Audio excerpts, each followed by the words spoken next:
খেলা জমে গেছে, মনে হয় দুটো মহিষ একলগে গুতাগুতি করতে আছে। আরে মা গুতাতে দে এই যে আমাকে দেশের সুপুরুষ আমাকে আমরা তো সুপুর আমাকে হালাই দিতেছে আমরা সুপুর মার এখন মাঠে আছে শুধু 3 জন প্লেয়ার, দেখি কে যেতে। এর মধ্যেই পাশের গ্রামের একজন লুটাইয়ে পড়লো মাটিতে। এখন মাঠে আছে মধুপুর গ্রামের 1 প্লেয়ার আর পাশের গ্রামের 1 প্লেয়ার, দেখি কে হারে কে যেতে।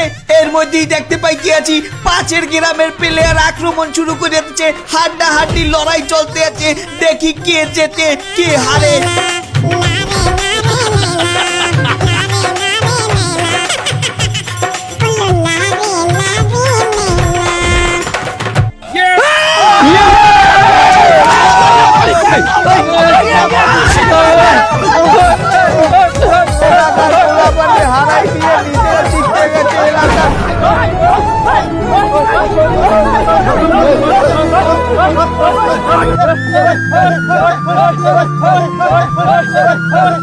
এমনি সর্দার এমনি এটা কি হইছে?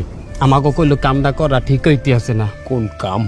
এই যে আমরা চুরি হরতে আইছি এই গ্রামে, অগলগে তো আমরা প্রতারণা করতে আইছি, অথচ দেখেন মানুষগুলো কত সহজ সরল। আমাগো ভাবতে আছে মেহমান।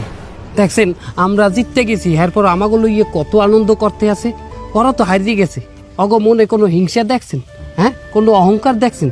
এত সহজ সরল মানের লগে আমরা কি এই প্রতারণা করতে পারি? আমনের বিবেকে কি কয় কয়েন দেখি। বেটা আমার বিবেকে তো আগেই লড়া দেশের, তার আমরা তো এখানে ফাঁসে গেছি। এখন কি হরমি হেই দেখ কয়েন এক কাম কর, কি ওরা এখন উল্লাসে মজিয়া আছে, আমরা এই ফাঁকে আমাকে যে বাহি দুটি আছে ওই দুটির লইয়ে পলাই যাইল। ওই দুটো ওই পাশে আছে লইন। এ খারাও, তুমি কি মনে হচ্ছ তোমারে আমি চিনমু না? তুমি এই 10 গ্রামের সবচাইতে বড় চোর। তোমারে তো আমি কাল রাইত হইতেই নজরে নজরে রাখতে আছি।